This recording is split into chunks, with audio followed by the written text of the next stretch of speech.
Christmas time, ladies and gentlemen, a time for giving and sharing, and of course, video games. Wow. The Miracle Piano Teaching System is a musical keyboard and educational software kit that was released in 1990, distributed by Mindscape for Europe and surrounding areas that retail for $500.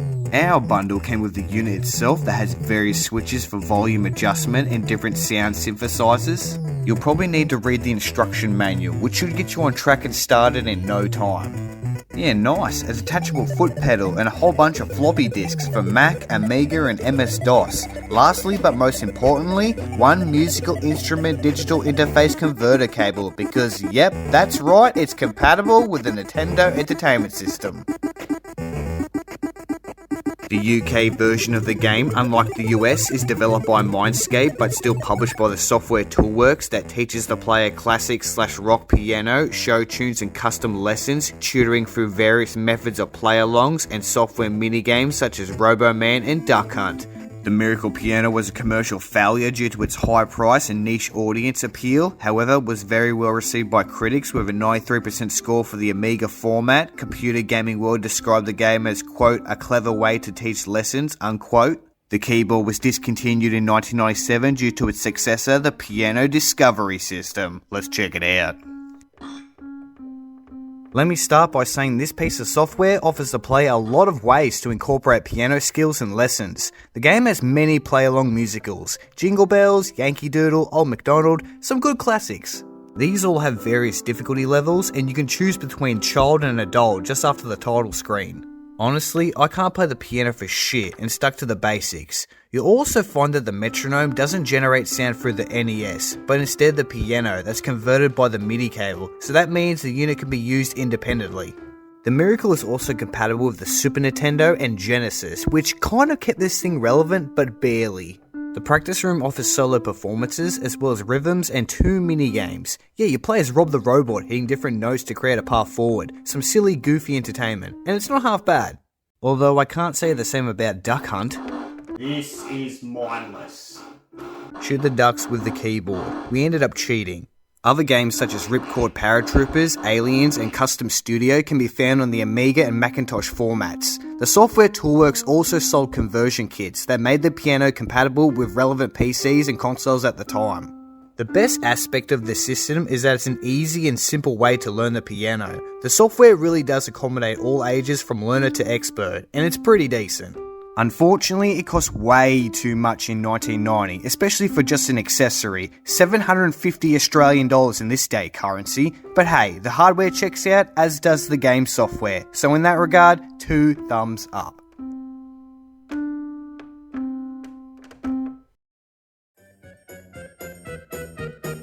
Yuck! For the GBA. Mario Party Advance is a portable party game and is the first handheld title for the series, developed again by Hudson Soft, released on the 28th of March 2005 for North America and the 15th of September for Australia. Receiving a polarising reception, Advance was heavily criticised for its lack of innovation with very limited multiplayer, bland and boring mini-games, scores such as a 1 out of 10 from Eurogamer, a 27 out of 40 from Famitsu, and a 54 from Metacritic. Let's check it out. Yep, this ain't great. The player has a choice between the Big M, Luigi, Peach and Yoshi that all start at different points on the map. In this mode, the objective is, surprise, you collect mushrooms instead of stars. How original. Each character begins with 4 respectively, and the game ends when there are no shrooms left. Oh, and if you want to play multiplayer party mode, well you can't, it's been dumped. Instead there's Shroom City, collecting minigames, gadgets and completing quests. Piss off. Call me stupid, but this feels like an RPG. A bad one if that. There's also so much dialogue. I just want to play a party game. What even is this? So essentially you only get 4 turns because unless you win another shroom, then the game's over. Just to be clear, this mode is about 60% story and 40% gameplay. This seems to be aimed at more of a single player experience. Even with the GBA link cable, there's only like 12 mini games that can be played, so why would you bother? By the way, they all suck. Talk about that in a sec. In comparison to other titles of the series, The graphics, ooh, a big step down, and boy, the game looks generic. Of course, we are limited due to the console's hardware, but for a 32 ARM processor, it looks like shit. More like 16-bit if that.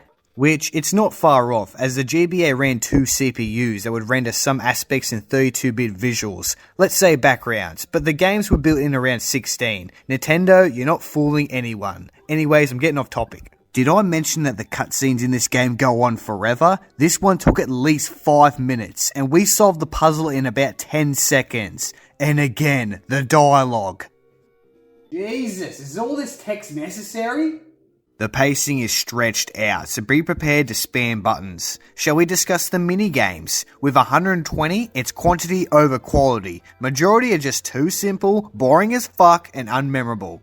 The game offers nothing when it comes to innovation and limits the player to the same mediocre tasks that have been done to death. At least Mario Party 6 had a microphone. The AI also seems to have an unfair advantage on the player, seems slightly overpowering in some of the games, or maybe we just suck. So a quick sum up, Advance in my opinion is the worst MP title ever made, and for good reason. Completely ditching the traditional party mode for this, it just don't work. The lack of multiplayer just begs the question, who's this game even for, and why does it even exist? It's the black sheep of the flock, and I hate it. With that said, once again, I want to shout out to my audience for supporting the channel. Whether it's been 10 seconds or 10 minutes, I want to personally say thank you from the bottom of my heart. Love you guys. What a crock of shit. That's a wrap, ladies and gentlemen. Merry Christmas, have a happy new year, and I'll see you guys in 2024. I'm the Pizza Man, and I'm out of here.